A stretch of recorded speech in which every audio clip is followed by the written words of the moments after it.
Bencana banjir itu sebenarnya sudah terjadi sejak dulu. Ya, saya masih ingat itu waktu tahun 80-an ya.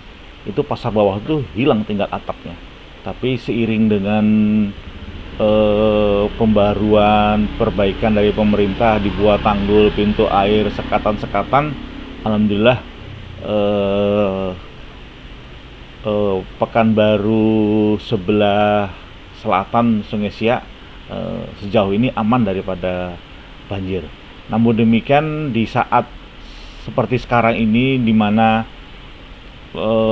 siklus terjadi perubahan, mungkin kita perlu bersama-sama mengupayakan beberapa atau berbagai macam cara dengan berbagai macam kategori. Kalau menurut saya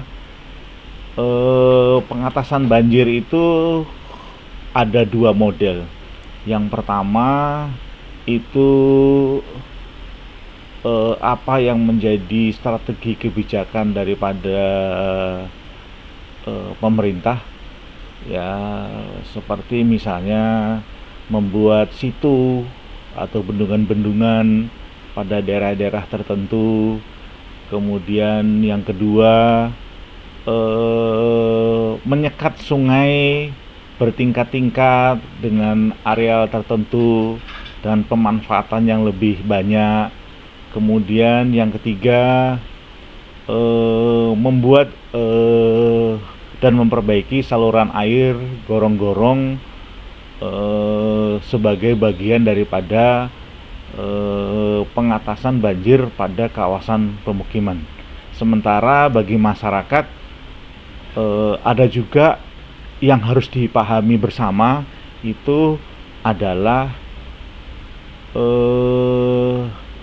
pentingnya kita untuk tidak menghambat jalannya air. Nah, ini yang harus dipahami, dan pemerintah juga perlu mensosialisasikannya masyarakat bahwa air itu membutuhkan saluran yang sudah tercipta sebelumnya, sebelum kita bermukim di wilayah itu. Nah, itu harus dijaga, polanya harus tahu, masyarakat harus sadar ya, mana daerah kemiringan, mana jalur air, ya, di mana wilayah tanah kita harus menyediakan kalau itu. Kalau tidak, dia akan mencari tempat sendiri. Nah, peran pemerintah, sosialisasi dan modelnya di situ barangkali ada dinas terkait yang perlu mengamati lebih lanjut.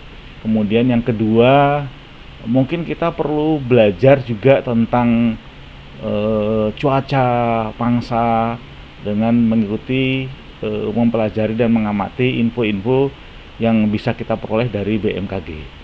Ya, sehingga kawasan masyarakat memiliki pemahaman yang bagus, kemudian adanya kesadaran masyarakat jika memang tinggal pada daerah-daerah yang dulunya tempat penampungan air, mungkin konstruksi rumahnya perlu disiapkan.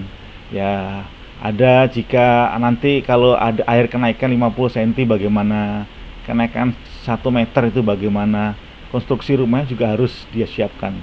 Namun demikian semua ini kerja besar yang harus kita antisipasi bersama sebagai warga masyarakat dan warga kota Pekanbaru.